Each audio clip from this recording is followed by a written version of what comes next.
France.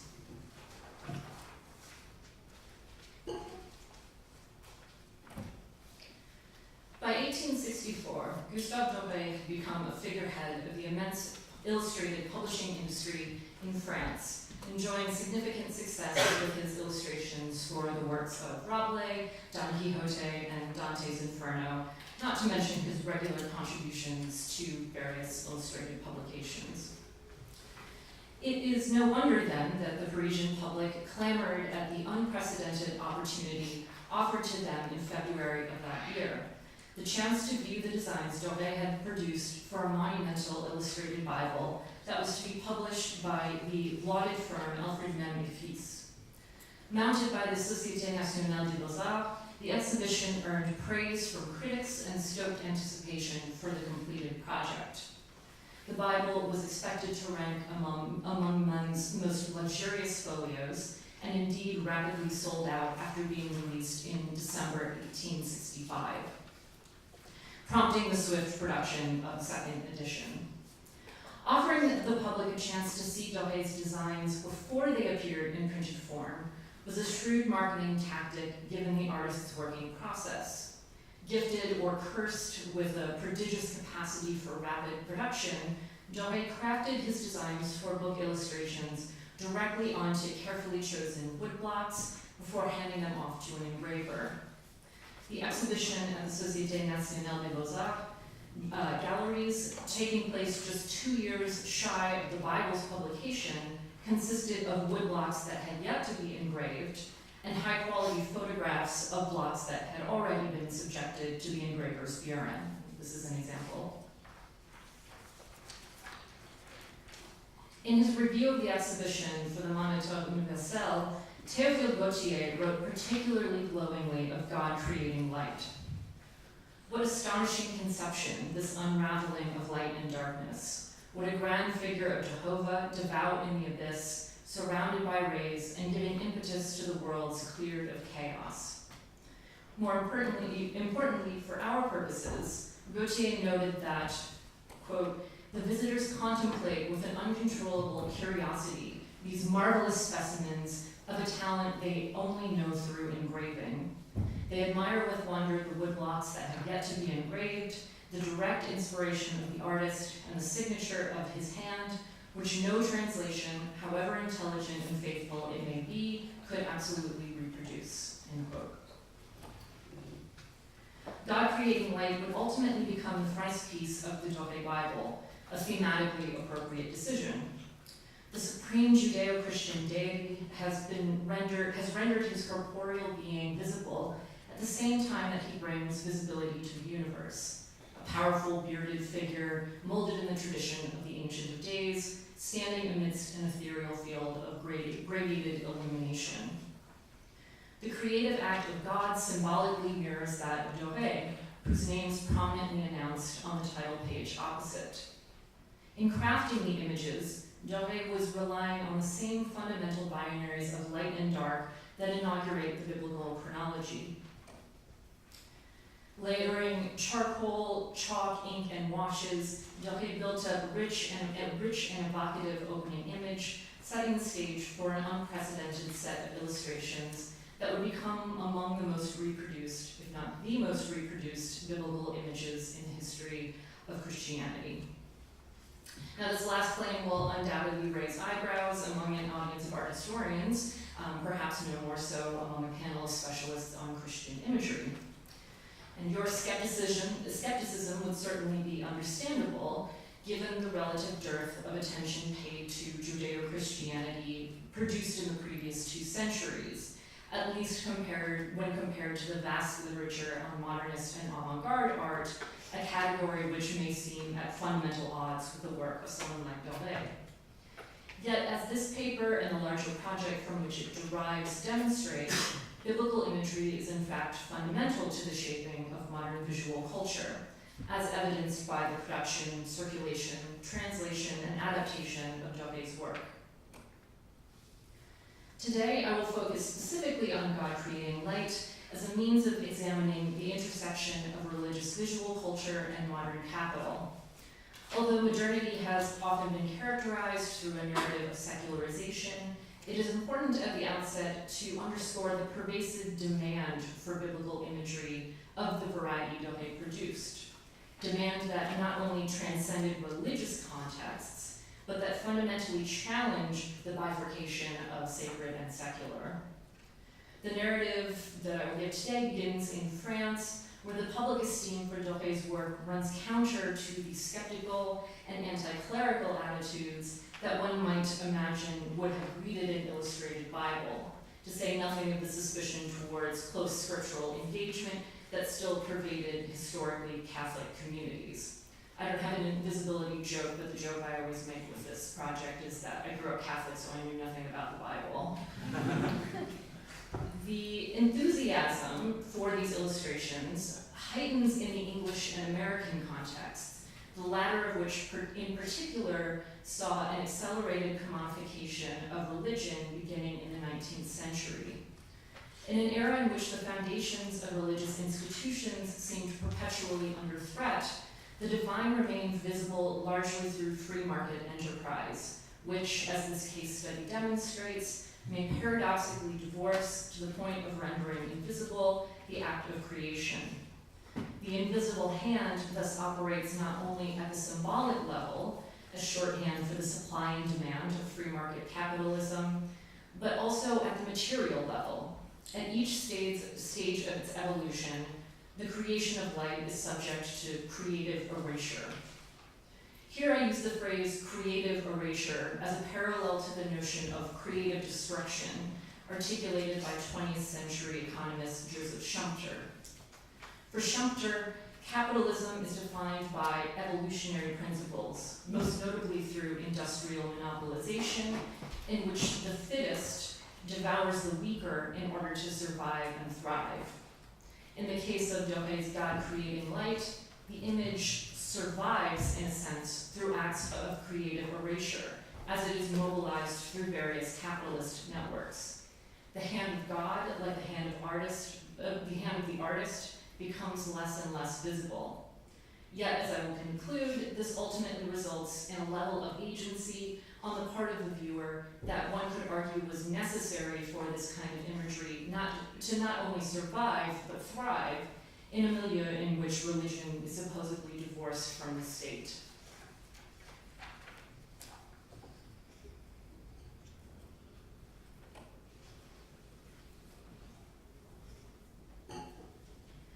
The creative erasure of the image began at the level of its initial production and was thoroughly engendered by Dore's particular approach to illustration.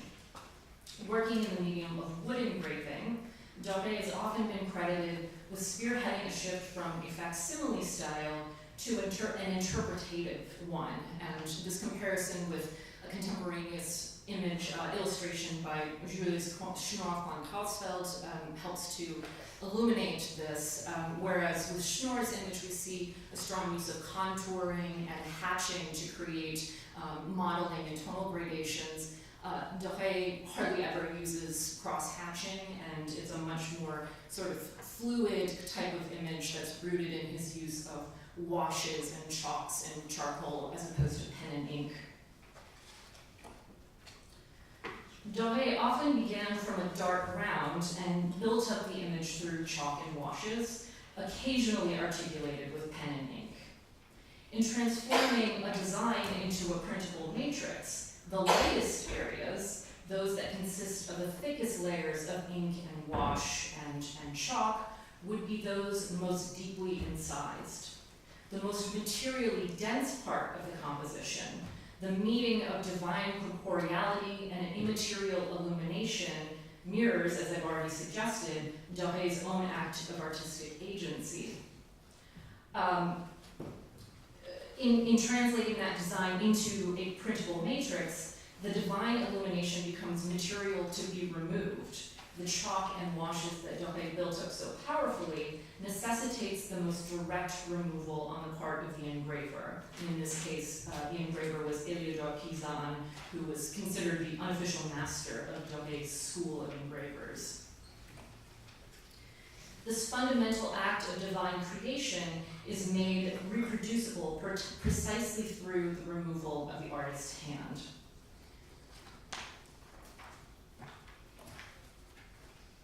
And I just wanted to show these images that I'm showing you, the photographs, were taken and compiled into a set of 4 volumes. It's a single set that now exists today in the Museum of Modern and Contemporary Art in Strasbourg, and it's a really unparalleled visual archive of Dore's working process. The enthusiasm with which the Parisian public greeted the exhibition of Dore's unengraved designs underscores the scarcity of this kind of specimen, even in the artist's lifetime, and stoked demand for the completed publication. Importantly, although Alfred Meme et Fils was known primarily as a publisher of religious texts, being the second largest manufacturer in this category in Second Empire France, the Dore Bible seems to have been consumed primarily by lay audiences, even ones with firmly anti-clerical, even atheistic attitudes. One writer stated on the event of the publication that, quote, "The Bible of Gustave Dore is the subject today of all artistic and literary conversations in Paris." He further notes interestingly that, quote, "In several days, this magnificent volume will be found on every aristocratic table," but the author offers nothing with respect to its devotional or pedagogical functions. In his review for the Gazette des Beaux-Arts, Philippe Berti argued that the year 1865 would forever be known as the year of the Mem Bible, and that the massive expense of the undertaking speaks to, quote, "the audacity of capital and public confidence," end quote. That confidence was shared by Dore, who in the months before the first edition was released, solicited the British publishing house of Castle, Petter and Galvin, hereafter referred to simply as Castle, to reproduce the Bible illustrations for English audiences. Having already produced several images for the highly successful Castle Family Bible, Dore seems to have acted as an intermediary between the 2 firms. In his letters to Castle, Dore suggested that Mem had no commitments to other international publishers, and stated that he would send photographs of his designs as testament of their quality. The letters are suffused with confidence in the project, offering practical and poetic justifications, that the Bible is the universal book, that a Bible is of greater value in the homes of the Protestant English, and perhaps most tellingly, that its publication would prove a, quote, "great affair on the stock market." Castle clearly needed little convincing as to the value of the project, and the English edition was released shortly after the French. In subsequent decades, Castle would publish numerous editions of the Dore Bible illustrations at varying levels of quality and price point, frequently in parts editions that the buyer could buy and annotate at her own discretion. The Mem publication, in contrast, was initially released at the significant price of 200 francs and was only republished a handful of times. And today, Castle versions from the 19th century of Dore's Bible illustrations can be found for as little as about $100 American, while a first or second edition of the Mem publication runs in the tens of thousands. In a promotional maneuver that mirrors the 1864 Société des Beaux-Arts exhibition, the Castle Company invited London critics to their massive publishing house to view the designs and placed several of Dore's images in their storefront window. Although the critics were nearly unanimous in their esteem, the marketing ploy did not result in resounding praise among the general public. Castle discovered that the anthropomorphized representation of God in several images, most notably God creating light, was ill-suited to their largely Protestant audiences. It and several other illustrations were subsequently altered to remove the offending figure. Through this revision, the image becomes a rather abstract amalgamation of marks and voids, and a testament to a more diffuse, less legible notion of authorship. Creative erasure here envelops both the artist's hand and the hand of God. In her extensive and occasionally fanciful biography of the artist, published 2 years after his death in 1883, Blanche Roosevelt relays a telling remark as to the real reason behind this editorial choice. When a friend joked to Dore that perhaps the representation wasn't a good portrait of God, Dore supposedly quipped, quote, "It resembled neither of my chief French nor English publishers. The Godhead was there, but not the Trinity," end quote. Whether apocryphal or not, the remark certainly speaks to the elevated position of the publisher and to Dore's growing propensity for marketability over his own artistic agency. But it was in America that Dore's Bible illustrations found their most widespread circulation and adaptation. As R. Lawrence Moore has argued, what we understand as the process of secularization in America, codified in the First Amendment separation of church and state, in fact engendered an accelerated commodification of religion rather than its disappearance in public life. Dore's images proved highly adaptable within the expanding media industries of the American marketplace, in which the religious and secular frequently commingled. A number of factors were at issue here in this wide circulation, perhaps most notably the prevalence of what John Castle referred to as pirate publishers, the lack of international copyright law, for which Castle personally lobbied Washington officials, resulted in persistent unauthorized publications and adaptations of Dore's work. In the last quarter of the 19th century, the Bible illustrations gained a new level of ubiquity through their reproduction as magic lantern slides. Used for educational and entertainment purposes, Dore's imagery found its way into countless public lectures, in civic auditoriums, on the Chautauqua circuits, and in darkened Sunday school classrooms. Their circulation in this framework was made possible at the production level by the C.W. Briggs Company in Philadelphia, the unrivaled wholesaler of lantern slides in the United States, well into the early 20th century. Briggs's success hinged largely on the recognition of the malleability of the slides for the end user. Briggs sold slides in discrete sets, Dore's Bible for instance, but the objects could be and were easily adapted to suit the needs of the user. So for instance, one could easily imagine an image of Noah from the Bible being incorporated into a series on temperance.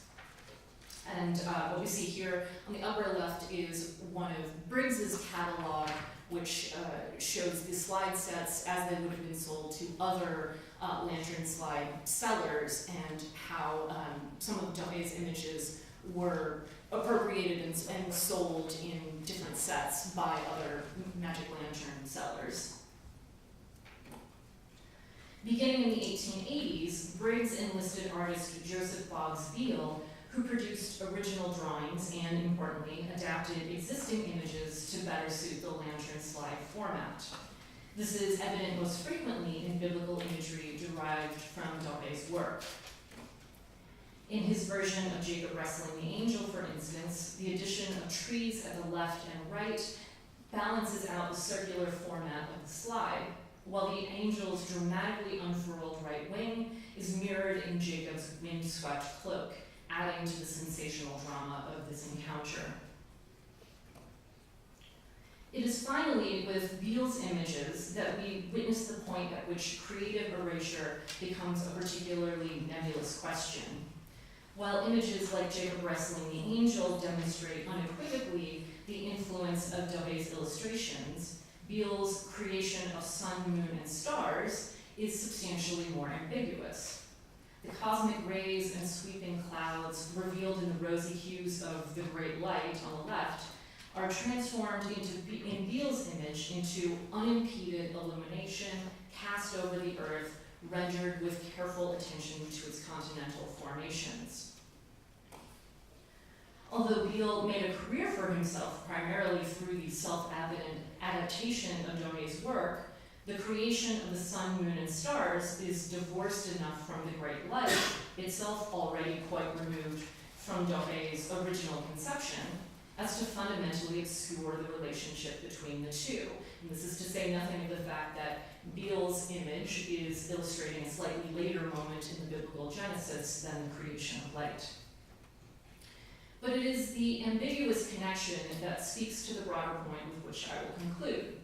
Dore's biblical imagery, regardless of the fact that it was produced with the intention of being translated into another medium, rapidly became a plaything of the invisible hand of free market enterprise, particularly, as I've said, in the American context, where international copyright law with respect to images would not be recognized until 1989.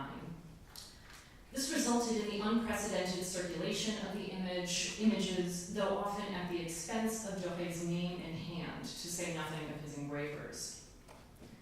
An extreme set of examples are the renderings of Dore's images as paint-by-number kits. The commodification of religious imagery prompts an active engagement with the image at the mechanical, potentially even the devotional level, a creative act that, even if inaugurated by Dore, necessitates his erasure to the point of invisibility. The image on the bottom left is one that I actually own, and the one on the right is, as you can see, from a pizza place that I frequent in Milwaukee. In the context of the art of the invisible, moreover, I hope that this case study has helped to reveal at a broader level the obscurity of religious visual culture in the narratives of modern art. Although Dore was closer to the center of those narratives than he is generally given credit, something that my book project aims in part to rectify, the more important point is that this material has flourished despite and perhaps even because of its invisibility in the canonical narratives, which for so long have elevated originality above all else. With Dore's images, their popular visibility has paradoxically rendered them invisible to the art historian's eye. Thank you.